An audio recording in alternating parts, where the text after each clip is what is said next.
Hello friends, ఏంటి వంటకంతో మీ ముందుకు వచ్చేసాను అనుకుంటున్నారా? గేమ్సే కాదండి, అప్పుడప్పుడు వంటకాలు కూడా రుచి చూపిద్దామని చెప్పి ఒక చిన్న ప్రయత్నం చేస్తున్నాను. అదేంటంటే ఇది రసం రైస్.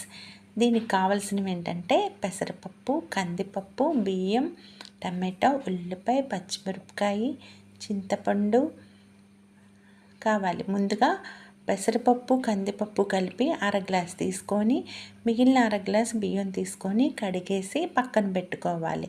అవి నానబెట్టి ఈ లోపల మనం ఒక పాత్రలో తాలింపు వేయాలి.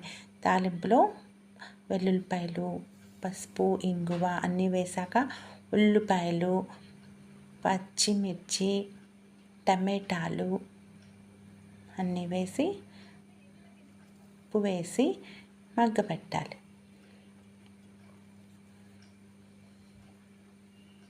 దానికి సరిపడా కారం వేసుకోవాలి.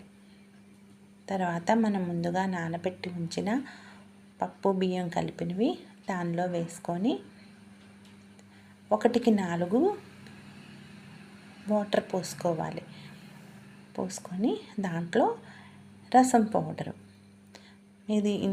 రసం పౌడర్ వేసుకొని మూత పెట్టుకొని మనం విజిల్స్ రానిచ్చి అయిపోయిన తర్వాత తీసేసి దానికి సరిపడా చింతపండు రసం పోసి నెయ్యి వేసుకొని కొత్తిమీర కరివేపాకుతో రెడీ చేసుకోవడమే.